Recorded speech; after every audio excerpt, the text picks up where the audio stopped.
Peace, King. How you feeling? Can you hear me? Peace. Yeah, I can hear you. I'm feeling all right. How you doing? Okay, cool. All is well. All is well, man. Thank you so much for coming on the platform. It's definitely been an honor. I truly appreciate you taking out the time to stop by. For the viewers No who may not problem. recognize you, let them know who you are and definitely where you're from. No problem. No problem. I appreciate being here. My name is I go by my name is Shabazz. I go by the proper perspective, at least at sometimes. I am I'm just a concerned black man for real. I started my podcast because I didn't like um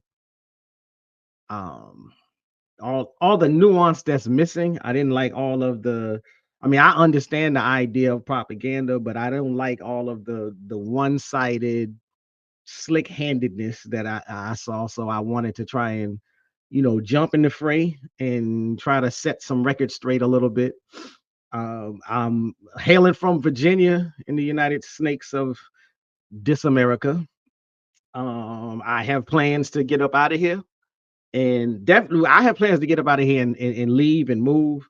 My primary plan is focused on moving to Africa, but if for any reason I can't really, certify myself or solidify myself in Africa, then I do know it's other black nations which I plan on, checking out. So, somewhere in Africa, somewhere in the Caribbean, one way or the other, I do definitely have plans to get up out the belly of the beast.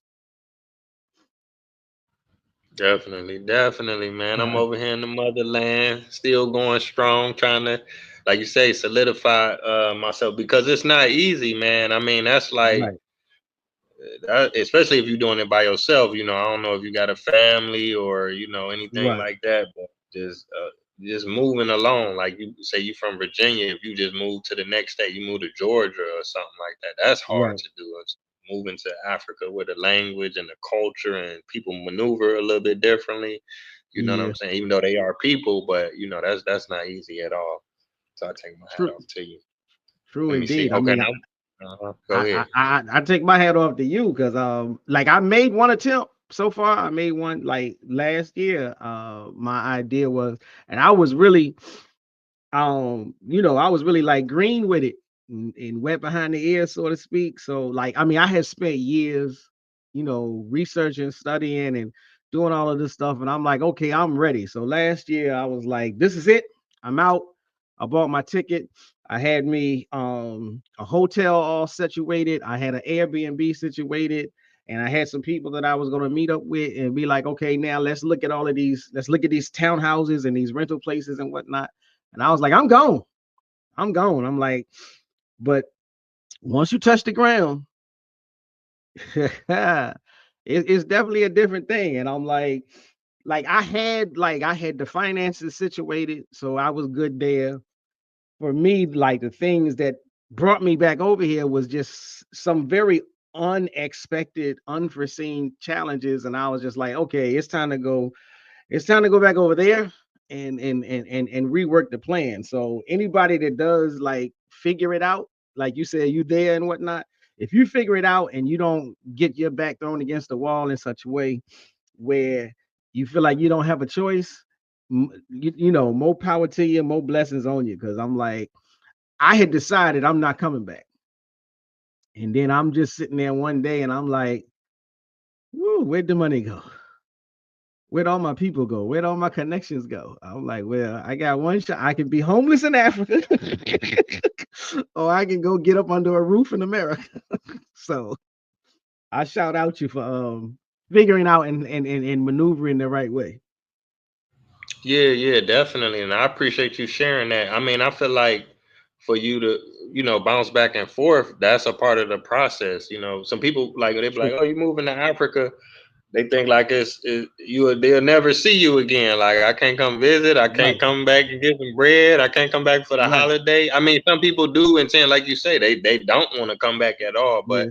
I think it kind of take time, and especially the thing is like Africa is so diverse, so it's like 60, almost 60 different countries. So whatever Right. experience you have in Ghana, in comparison to what experience you might have in South Africa or Madagascar or Ethiopia or Right. Rwanda, you know what I'm saying, might be a totally different experience. The people look different, the food is Mm, different, the language is different, the weather is yeah. different, the All of that. conversion rate is different, cost of living is different. So, Yeah. it's a lot to go into it, but I appreciate the effort. I spent a year in Ghana as well, and I've been in almost 20 different African countries, and by me spending that year in Ghana, it opened my eyes to a lot of things because I Mhm. spent in 20 African countries. What's one more? And it was a Right. whole nother experience. It's different types of games being played, and there's different Yeah. type of advantages that you have that you may not have in the next country. So, Mhm. a lot of that stuff you got to really experience it for yourself, and then you can figure out what you're not going to accept and what you are going to accept and what you want and what you don't want. You know what I'm saying? Yeah, that's true. That's true. Yeah, it's definitely like I said, sometimes people don't really, a lot of times people don't really realize it because, like, they do think of Africa as just this one big place as opposed to 54 different countries and 1,000 plus different cultures. But, like, now for me, because I sort of try to consider myself a little bit more awake and aware, and I did all this research and studying. But just like you said, just the culture itself, the foods. Like I've been to Ghana, Senegal, and Egypt. And just food alone, I was like, now I've always been in love with the idea of going to visiting, maybe even living in Egypt. I touched around in Egypt and I'm sitting there eating the food, and I'm like, I can't do this for life. I can't. Oh no, I can't eat this food. This ain't what the hell. And I'm like, I get to Ghana, I'm like, oh, now I can eat this food. This food, like in Egypt, I felt like I might as well be on a fast. But in Ghana, it was like food wise, this is a smorgasbord. What time is it? Is it time to eat again? So just for food alone, yeah, you go to a different country, yeah, you go dispel that myth of it's all the same. It definitely ain't. Which is kind of hard to do for people, especially if you're coming from America, because in a very real sense, in America, you can drop down in almost any state and still get the almost the exact same food, especially if you're into, eating out. If you're into restaurants, I mean, Burger King is Burger King. If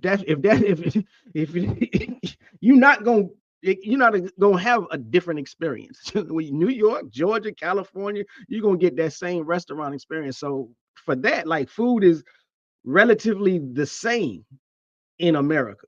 So you can't understand how different places can be until you get there and you experience it. Yeah, yeah. So for the viewers watching, I definitely recommend if you're considering moving to Africa, visit a couple countries, as many countries as Right. you can. Everybody got to Hmm. do it the way they got to do it, but you just go. It's like you say, America. Some stuff is just across the board, so you got a different level of comfort. And then, like you say, with food, it's been countries I've been to, and I'm like, I don't want to eat nothing here. You be afraid Exactly. it's gonna be nasty, or it might Exactly. make you sick, or the way they cook it is just a whole nother ball game. Now I can ask you Hmm. this. Now on your page, you talk a lot about being pro-black and pan-African. What Hmm. do those things mean to you? That's a good question. I have a hard time really, really trying to articulate this, but to me, pro-black means that I am in favor of, like, Lisa, what was it, Issa Rae, who said they asked her on the red carpet one time, and they were like, "Who are you rooting for?" And she basically said, "I'm rooting for everybody black." And I'm like, for me, pro-black is just the idea and the concept of I'm in it for my people. I'm in it for black people. Now I extend it a little bit, because for me, I kind of couple pro-black and pan-African. To me, they're the same. I know a lot of people who might consider them pro-black, who might consider themselves pro-black, are not necessarily pan-African. So a lot of times, for me, there's a divide, there's a distinction. So pro-black to some people is, it's being just for black Americans, or what I'm saying. So I'm like, I sort of get it, but for me, pro-black and pan-African they're interchangeable. I stand for, I feel like I represent, I study, I research any black population on Earth. So for me, I know that there are international differences, cultural differences, political differences.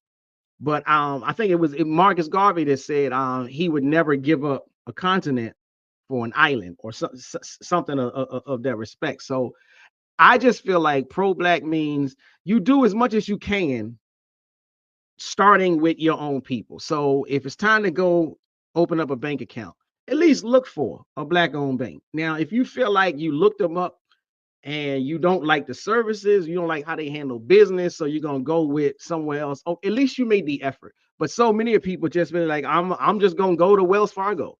I'm like, look them up. At least be of the mind that you should start at home, start in your own group, your own community, your own race. So for me, that's what pro-black is. Make the effort to um investigate, to support your own. When I went to college, I had opportunities to go to a PWI and I had opportunities to go to a HBCU. I chose the HBCU. I know that's not for everybody, depending on, what your situation is. Like if I had, if I had some basketball thing going on, and especially back then, and I felt like, well, if I go to HBCU, I'll never get that shot. Okay, I understand why you would choose a PWI. But if you be like, well, I just want to get a degree in teaching, you ain't got to go to a PWI for that. You know what I'm saying? You can start fresh right there at an HBCU, unless there's other like circumstances. Now, like when my experience, I had the opportunity to go to a PWI, but they weren't giving money. I know somebody else, another one of my friends, it was just the opposite. Like I was given a scholarship at a HBCU. I wasn't offered anything at a PWI. My friend, it was just the reverse. They was offered a scholarship at the PWI and nothing at the HBCU. I know why you chose, but I also know you started, you selected, you tried, you made an attempt. So for me, that's just at least make the effort. Especially in the situations that we are in, the status of the economy as a whole, black people as a whole. You're never going to be in a situation right now. You're not in a situation where you can just say I'm going to buy black at all times. You know what I'm saying? There's always things where you're going to have to go outside your community, your race, your group, or whatever. But at least start there. Do as much as you can to support your own people.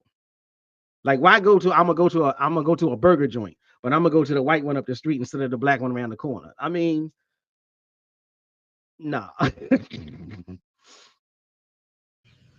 Yeah, yeah, definitely. You made some good points. At least attempt, because like you say, it's it's almost like it was a couple. I think in Chicago, they wrote a book, or Hmm. they was basically trying to spend the entire year Uh just huh. buying with black people. But it's like, say for example, if I open up like a T-shirt company or something, I design T-shirts. Hmm. We don't grow cotton.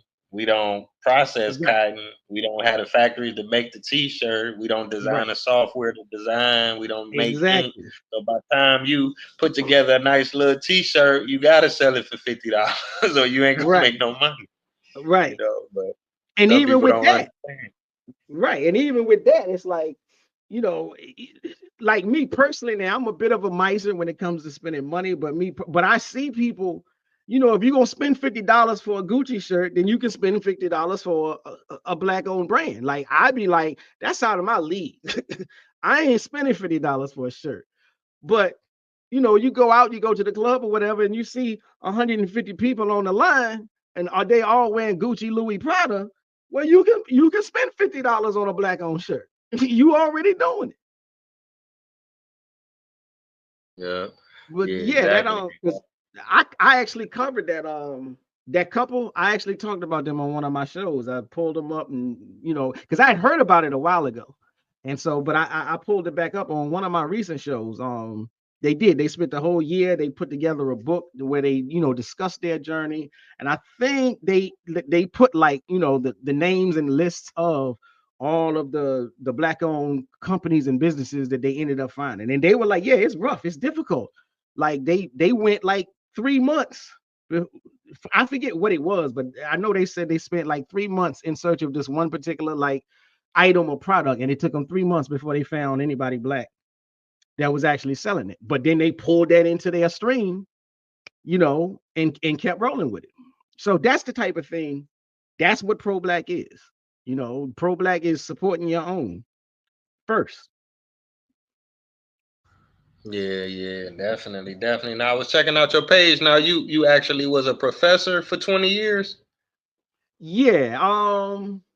Yeah. I taught at I taught at two HBCUs. I taught in public school and a couple of private institutions. So yeah, it's all total. It actually totaled like more than 20 years because I'm old. But at my 20th year at one institution, I was allowed to retire. So I'm like, yeah, I put in a little work. That's what's up. That's what's up. I take my hat off to you because that's definitely where we need. You know what I'm saying? Because I do teaching. I do substitute teaching. I haven't taught full time, but we Okay. definitely need them male figures up in that strong male figures, black figures Yeah. in them schools. Now I want to ask you Yes, this. Now, indeed. growing up, was your family, did they kind of raise you to be into the pro black and the Pan African, or is it something you kind of got into later in life? I a little bit of both, but for the most part, it wasn't my nuclear family. I'll say it that way. Um, I was always a bit of a radical. I was always a bit of a hothead. So I always had like issues. Like in school, the counselors and whatnot were like, he has a problem with authority. So like I was always a bit of a hothead, but it was my uncle who kind of hit me a little bit. He gave me Elijah Muhammad's Message to the Black Man. He gave me that book. So I was about like 15 or 16 and he gave me that book.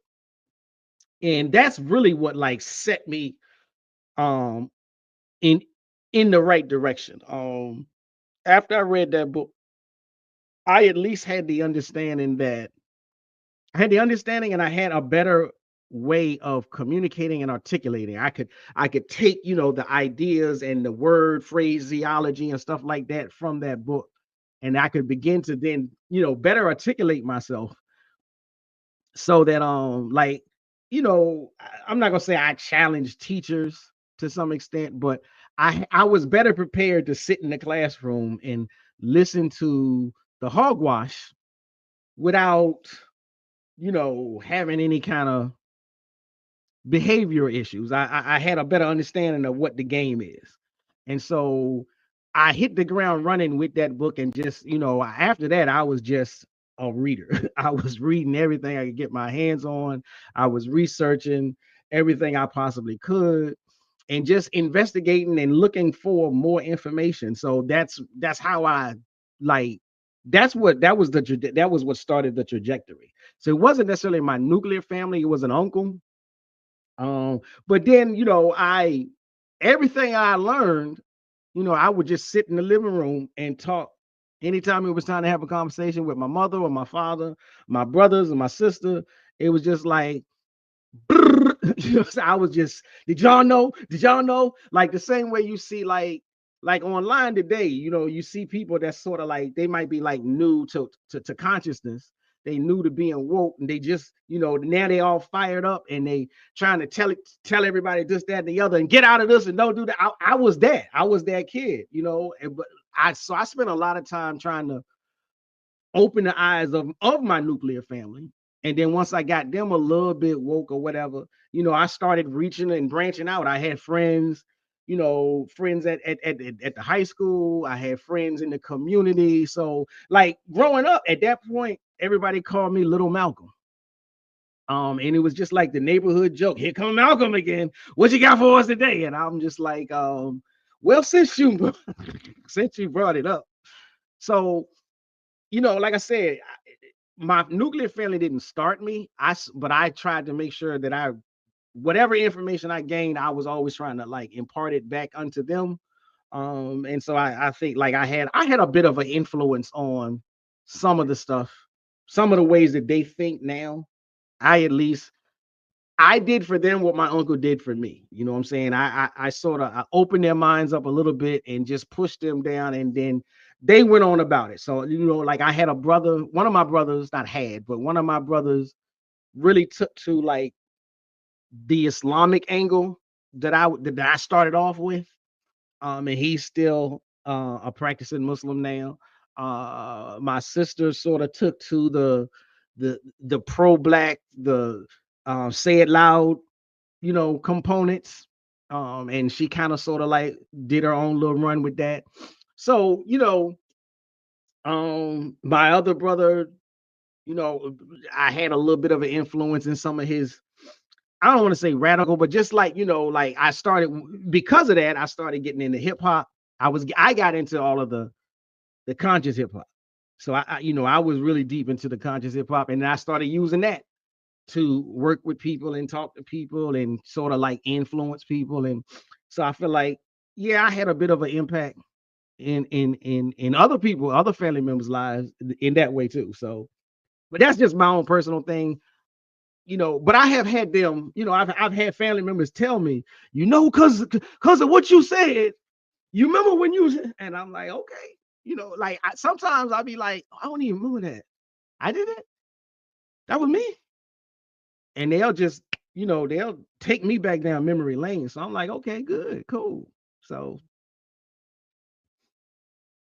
Yeah, that's dope. That's dope. I'm glad to hear that. Now I want to ask you a little bit more about the channel, the proper perspective. okay. When and why did you decide to get it started? Um, I let me see. I think during the November or the run up to the November election, um, is when I really started to get more serious. Like I've been a passive person, so to speak, as far as speaking out on things online. Um, but there was something about this past election. Some of the other channels that I was following, I was really dedicated to a couple of channels, at least in my own mind. And so I always felt like there's nothing for me to add on. The channels I was watching, it was like they dropping it, they hitting it, they nailing it. There's nothing for me to add on. And then I started to think about it a little bit as COVID was winding down, but I still didn't feel the move. And then, like I said, during this past, maybe from August on up through the November election cycle, I was just getting, I found myself getting like angrier at all of the misinformation, disinformation, poor, poor analysis, and what I felt was like just underhanded trick knowledge. And so I was just like I started the shows I was watching, the channels I was watching, if they had like, because some shows will just be like, it's just the person giving their ideas and then they sign off. And some shows will be like, they give their ideas and then they'll invite people onto the panel to further the discussion. So I started jumping onto the further the discussion, and I would be, a little bit challenging. I would challenge some of the things that people were saying, and like, no, nah, I don't, I feel like that was disingenuous, this, that, and the other, and whatnot. And then it just seemed like it was getting, the level of misinformation just kept getting higher and higher. And I was just like, if I really actually want to try to have an impact, I would actually just have to have my own, because getting on other people's platforms, it just felt like, even if I am making sense when I challenge people, um, it still wouldn't matter. Like, you know, and I get it. I get it. There's, every channel, especially once you've grown it and it's huge, you have your echo chamber. You have that's, your dedicated, I don't want to say followers, but listeners and subscribers. And so a lot of times things come down to, if you are loyal to a speaker, a leader, then it doesn't matter what somebody from the outside says. And I mean, there's some good about that, but there's some bad about that. And so I just felt like if I really wanted to affect the change, then I would just have to start my own channel because, and that's where I got the name from. Like, because I was getting on other people's channels or programs or whatnot, and I was just like, I just don't think your perspective is appropriate. I think that's the wrong way to view it when you're missing all these other facts. And so I think somebody made a joke with me, and they was like, "Well, since you think you know everything, what is your proper perspective?" And I was like, "Ah, yeah." I was like, "I don't think I know everything, but uh." So I was just like, and actually, like that was what sort of like rung the bell. But then it was very interesting because I was like, it rung a bell, and then it also reminded me, like I said, I grew up on hip hop, and one of my favorite lyricists was Rakim. And as soon as they said that to me, what went off in the back of my head was a lyric from Rakim when he was like, "So I'm gonna put you in the proper perspective," and I was like, "Ah, okay." So I was like, "Okay, well, me too. I'm gonna do it too." So that's what like made me real. Just think about it. So between all of that, and I had retired, and I was like, now I got more time on my hands. I got more freedom on my hands.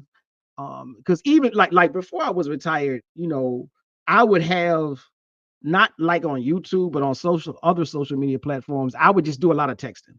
So I would just text up a lot of stuff and then post it on my Instagram page or my Facebook page. And some people were like, that's an interesting take, or some people was like, oh, no, I disagree with you. And I was just like, I'm tired of typing. Like, I'm retired. I got more time. I don't have to type everything out. I could just speak it. Yeah, let me try this. So that's really what kind of it all just sort of culminated into let me get on YouTube.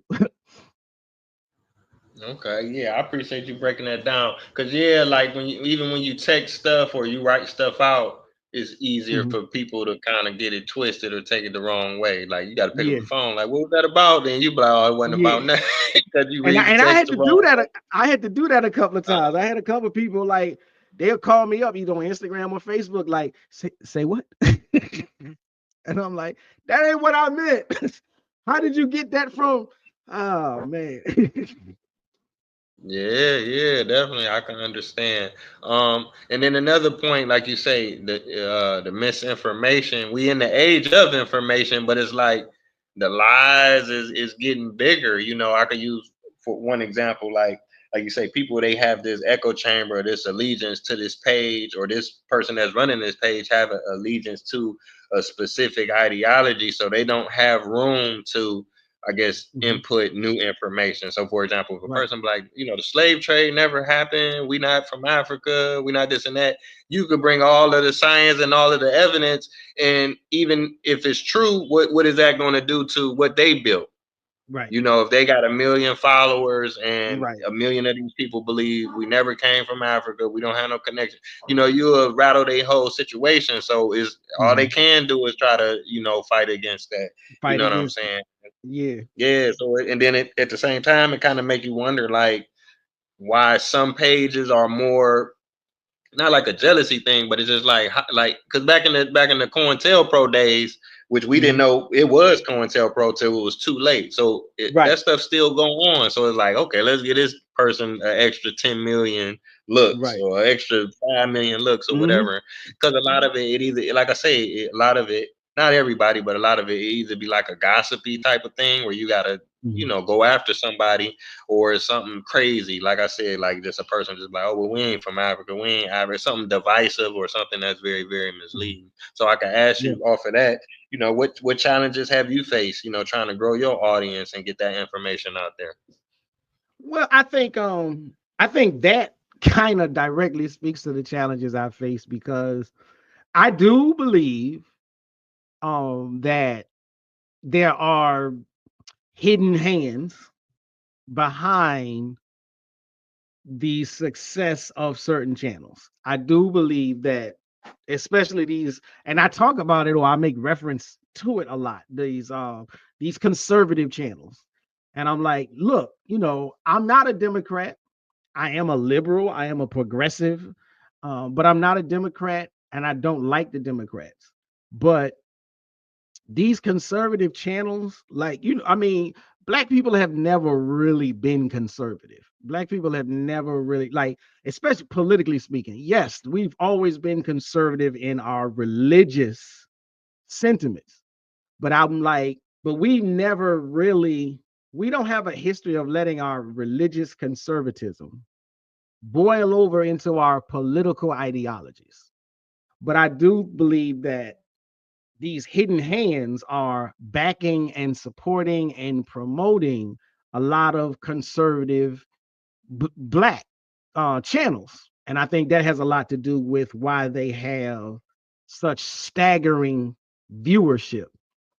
There's actually one guy, and I don't even know if I should, like, I don't want to call him out or whatnot. He's, to me, to some extent, he's doing a good job. But I had started watching him a while ago, and I really didn't like him, like, as far as a channel, not a person. But I really, like, for me, I typically have a lot of online arguments and debates with people who consider themselves Moors. So when I found this guy's channel, I was just like, here we go again. Here go another one. And right at the very beginning, I was like, yep, I can't deal with this. But over the years, I've seen him and I'm like, yeah, he a little different. He does a lot, he challenges a lot of Moors. He end up challenging all of these Moors that I have sort of like had encounters with, on their pages, not personally. And I'm just like, because every time I end up having an encounter with a Moor, it's always the outlandish, we not African claims.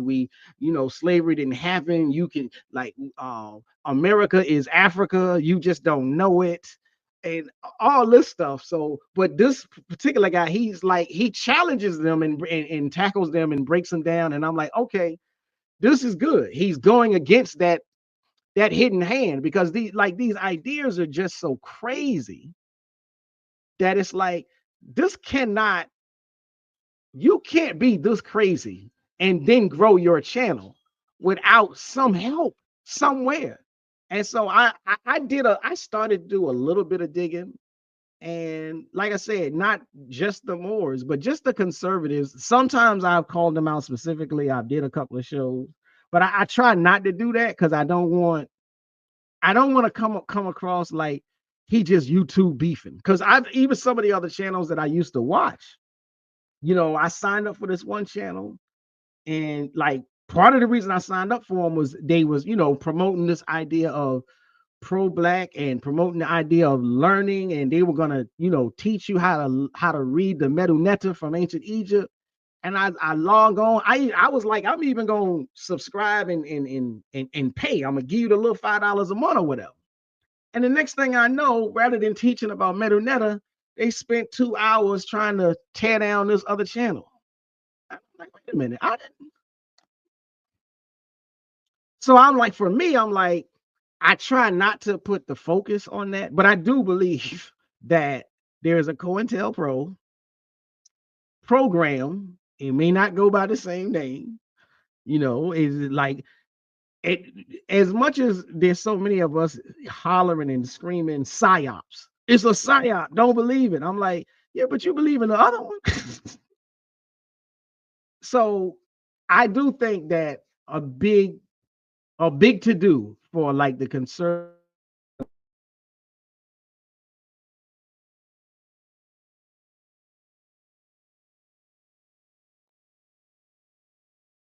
Okay, that went out for a second, but some underhanded or unseen promotion going on. But you can't necessarily fight that. All you can do is I put my information out there, I put my stuff out there, and hope that it catches the right eyes. It catches the people that do have a more appropriate, you know, perspective on what consciousness is. I don't like to see our people get duped, but at the same time, a lot of us. are willing to get duped. And you can't do anything about that. Cognitive dissonance is like, you can lead a horse to water, but you can't make them drink it. So like I can explain stuff all I want to. Like I had one of the debates I joined in on during the November election was this whole thing about not voting for Kamala because she ain't black. And I'm like, I'm not necessarily gonna challenge you on that. I'm just saying, but Donald Trump ain't black. So if you have a choice of voting for two non-black people, what's your rationale for voting for one that's absolutely not, never has been, never could be mistaken for, and someone who some of you say she ain't black, some of you say she is. Under the right lighting, she could be mistaken for a black person. She's done a lot of the things that black people do. Donald Trump hasn't, like just on that, just that I'm just asking for logic. And the pushback is so unreal. It's like, never mind. Okay, you're echo chambered out. Somebody got to you. You drink the Kool-Aid. That's done. So there's not much you can do. Is just keep doing what you do. And if the universe is aligned with you, you'll find your audience. You'll find your niche. And the good and the bad is if you find your niche, then you get your own echo chamber. You get your own group of listeners who are so dedicated to you that they talk smack about the conservative who's, and the idea for me is at least I know that I'm on the right side of things because I'm following the ideologies of our most vocal ancestors. Now, you can say you're on the right side of things, you can feel like you're on the right side of things, but when what you're saying and promoting goes against what Malcolm X stood for, we're clear that you're not. You can say it, but the fact remains. And when you say things that are against what the Black Panthers were fighting for, it's clear that you're not. I don't care. You can say that you're in that vein all you want to. A woke mind will be like, this doesn't compute. Yeah, man, that's well said. I totally agree. I mean, if you line the leaders up, like you say, that's not what Malcolm said. That's not what Garvey said. And you could go down the line; it would be pretty Mm-hmm. consistent. If Right. you try to line it up with a lot of these things that's going on. But like I say, man, I really appreciate you coming through on the platform. We're about 37 minutes in. So for the Got viewers, if they do want to follow you and keep up with you and check out the podcast, you. Mhm. hit them off with the information and the socials. Okay, so hit me up on YouTube is really where I'm trying to put all my focus on. So youtube.com/ at the proper perspective. You got to have that at sign in there, or else you're gonna get some weird stuff that look like crayons and coloring books. So you got to put at sign at the proper perspective. But that's my biggest one. I mean, I'm on Instagram, and actually I had to change my name up. So on Instagram, it's proper perspective underscore YT, and that YT stands for YouTube. And then on Facebook, my biggest homepage on Facebook is just my name, Shabazz I can't even say my own name. Oluwadamilare. Shabazz Oluwadamilare. My tongue get twisted all the time. So on Facebook is Shabazz Oluwadamilare. Proper perspective underscore YT on Instagram, but my home base is YouTube, and that's at the proper perspective. And I thank you for letting me come on the platform. Oh yeah, definitely. It's an honor. And man, anytime if you want me to come through, I'll come through, man. We can work together, do something, cause I'm in the same boat. I'm trying to get my numbers up, but I'm thankful for the few viewers I got, man. Right, right, indeed. Where are you? You say because you're not in Ghana now. Where you at? I'm in Madagascar. Okay, that's right, that's right. Okay, Madagascar. Yeah, yeah. I want to hear some more about that. Oh yeah, yeah. We'll chop it up again soon. Now, have you figured out when you coming back and where? Are you gonna come back to Ghana, or you want to try somewhere else, or go back to somewhere you already went?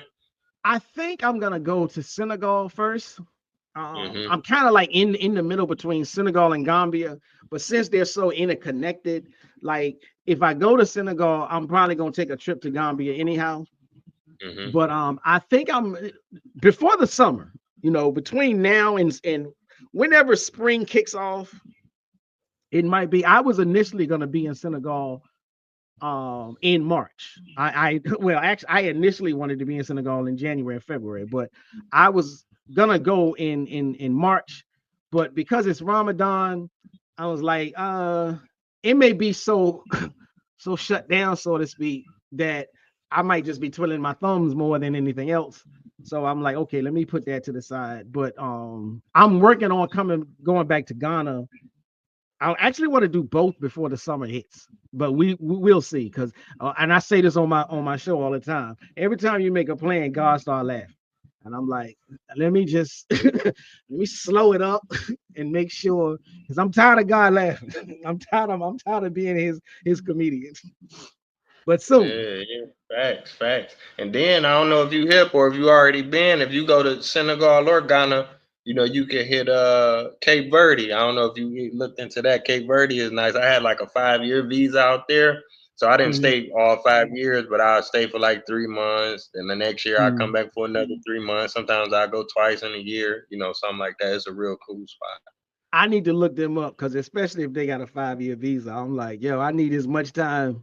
I need as much time on my visa as possible. So I need to look them Yeah. up and check that out. But you could visit. It's visa free if you want to stay like within 30 days. Like you can stay a month. You don't need no visa. But Mhm. it's right by. I ain't gonna say it's right by Senegal, but it's right there. Like Right. you Yeah, you I you'll know it's catch a kind of bus. sort of like off the coast. Yeah, I need to check that out then because I didn't realize that they were visa. I was just having a conversation earlier today and yesterday about which countries are visa free. Because that visa is really, I hope, like they're supposed to be having a meeting March 15th. The African Union is supposed to be having a meeting March 15th where they discuss, plans, intentions, desires to get rid of the visa. I hope they Mm, do. Because I'm like, now it may not affect like, us over here in America. They at least trying to knock it out for the continent, which is a good thing. mm, But I'm like, there is a group of African Americans that are supposed to be sitting in on that meeting because we are part of Zone 6. So mm, hopefully they have the meeting, they have the conversation, and the Zone 6 representatives has some impact on including us in some way, shape, form if they're gonna get rid of this visa. Because that visa really get on, I mean, it get on my nerves, especially when it's so like one thing I like about Egypt. Now I don't mind paying the visa fee in Egypt, it's $10. mm, Let's say come and you give them $10 once you get off the plane in the airport. Everybody mm. else is like 150. And I'm like, whoo. But like I said, yeah, I'm gonna check out. You said Cape Verde. I need to look them up. I'm gonna look them up. Yeah, yeah. Well, yeah. Let me know if you decide to go over there, or if you just need some information or something. But you already been over, so you know. But if you Right. need anything, I'll let me. Okay, that's cool. That's cool. That's what's up. All right, all right. So I'm gonna get up off of here. So I edited up. So I could put it out this week, and then I'll send you the link. I'll let you know when it's ready. That's perfect. Thank you. Appreciate you. All right. Take care. Be safe out there. You too. Peace.